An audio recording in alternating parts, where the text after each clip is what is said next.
Hello, sports fans. Welcome to Super Sports Central. Today, we're going to be going over my Week 7 college football rankings. So, going over last week's rankings and what those teams did in Week 6. Last week at number 10, I had Michigan. They lost to Washington 27-17. 9 was Missouri. They were demolished by Texas A&M, losing 41-10. 8, I had Miami. They beat Cal 39-38. 7 was Penn State. They beat UCLA 27-11. 6 was Oregon. They beat Michigan State 31-10. 5, I had Tennessee. They were upset by Arkansas, losing 19-14. 4 was Georgia. They beat Auburn 31-13. 3 was Ohio State. They easily beat Iowa 35-7. 2 was Alabama. They were upset by Vanderbilt, losing 40-35. And 1 was Texas. They were on a bye. And getting into this week's rankings, beginning things at number 10, I have Tennessee. So, it was very hard to decide on a team for number 10 here between LSU, Clemson, and Iowa State, but I decided on Tennessee as they lost their first game of the season against Arkansas 19-14. The offense was not good. They put up just 14 points.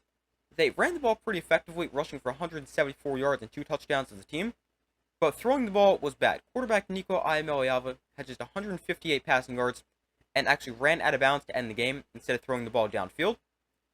Then defensively for Tennessee, they allowed a season-high 19 points, but they still played a solid game, and they definitely played well enough for Tennessee to get the win. But the offense was bad for Tennessee, and they fall from number 5 to number 10 in my rankings after their first loss of the season. 9th, I have Notre Dame. So Notre Dame jumps back into the top 10. They were on a bye this week, but really them moving back into the top 10 is the result of a whole bunch of teams losing. And Notre Dame is at number 9, but after Texas A&M destroyed Missouri this week, that win looks a lot better for Notre Dame. But Notre Dame at number 9, next week they face Stanford. 8, I have Ole Miss. So Ole Miss is another team that re-enters the top 10, thanks to several teams losing. But Ole Miss, they're at number 8 after a 27-3 win over South Carolina. It wasn't the greatest performance for Ole Miss, but it was a good bounce-back win after their loss to Kentucky the week prior. The Ole Miss offense was solid with 27 points. They had 425 yards of offense. And then defensively for Ole Miss, they were great. They allowed just 3 points, forced a couple of turnovers, got to the quarterback 6 times. And this was a good bounce-back win for Ole Miss, and they enter at number 8. Coming in at number 7, I've got Alabama. So Alabama falls from number 2 to number 7 after losing to Vanderbilt 40-35. And what a couple of weeks this was for Alabama. They beat Georgia last week, now this week they lose to Vanderbilt. But the Alabama offense was pretty good. They put up 35 points. Jalen Milroe had 310 yards, a touchdown, and a pick. And Alabama ran for 4 touchdowns. But it was the defense that was really bad for Alabama. They allowed a season-high 40 points.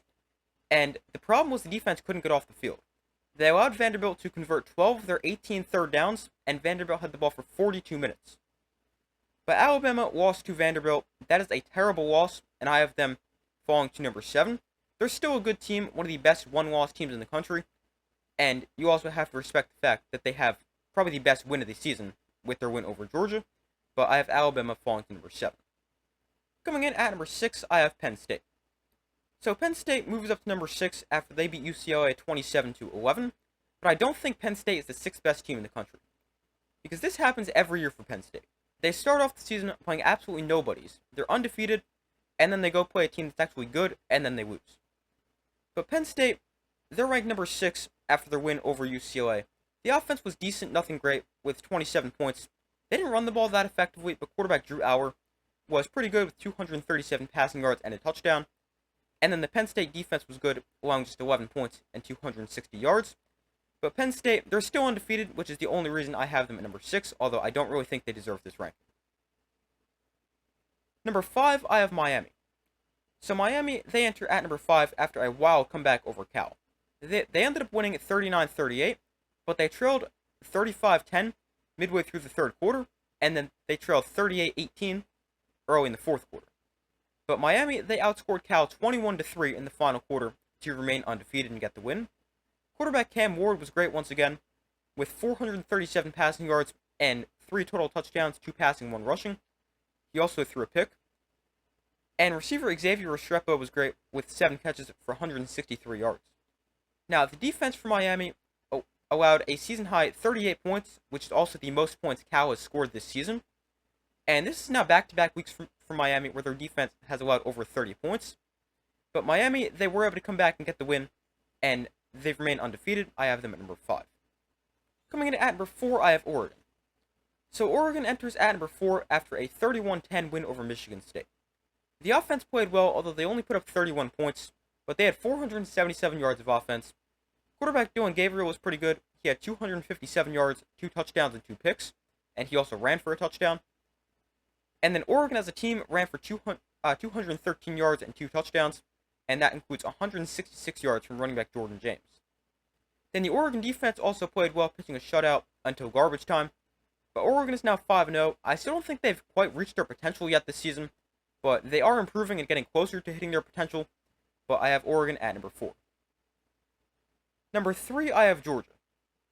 So Georgia, they move up to number 3 after a 31-13 win over Auburn. They got off to a slow start, leading just 7-3 at the end of the first quarter, but then they played better the rest of the game. Quarterback Carson Beck threw for 240 yards and 2 touchdowns, and Georgia ran for 141 yards and another 2 scores. And then defensively, Georgia wasn't great. They only allowed 13 points, but they allowed almost 6 yards per play. But it was a solid bounce-back win for Georgia. I expected them to play a little bit better, but there's still room for improvement, but Georgia, I have them at number 3.